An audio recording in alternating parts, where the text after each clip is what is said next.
Rugy pour le groupe Les Républicains. La parole est à monsieur Bruno Le Maire.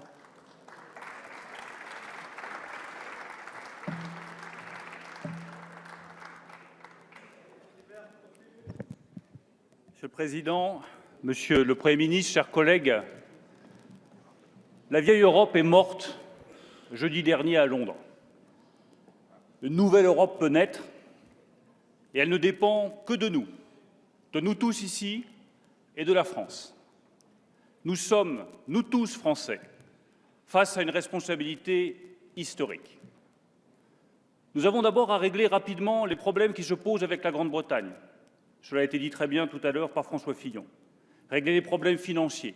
Il n'est pas question que Londres, demain, dispose du passeport financier pour implanter ses institutions financières en Europe. Régler les problèmes économiques pour que nos exportations puissent se poursuivre vers la Grande-Bretagne.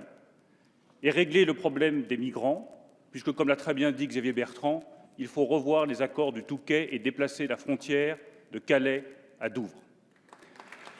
Il faut ensuite ouvrir rapidement une négociation pour un nouveau traité qui permettra de réinventer le projet européen conformément à nos intérêts, à nous, Français, et conformément à l'idée que nous nous sommes toujours fait de la construction européenne.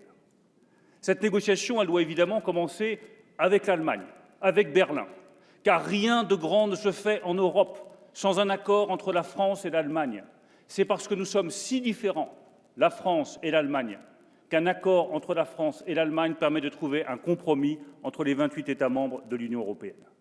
Cette négociation, elle doit également être ouverte aux 6 États fondateurs de l'Union européenne, parce que c'est leur responsabilité, parce qu'on n'a pas pu construire l'Europe en 1957 et se détourner du risque de voir l'Europe disparaître en 2016.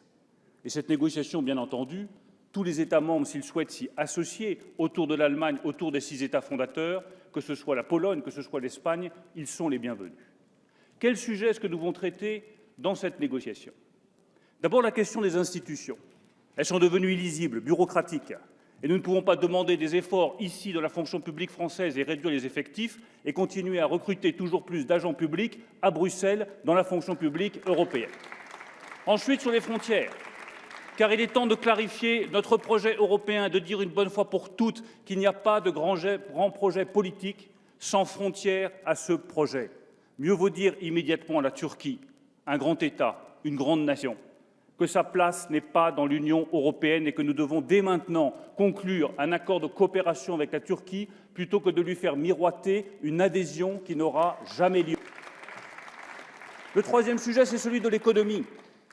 Assez avec le dogme de la concurrence libre et absolue comme seule boussole de la construction économique européenne. Apprenons à défendre nos intérêts industriels, à défendre nos intérêts agricoles face à la Chine et face aux États-Unis. Nous ne devons pas être dépourvus de moyens, de réaction, de puissance, d'organisation économique dans la mondialisation telle qu'elle se construit.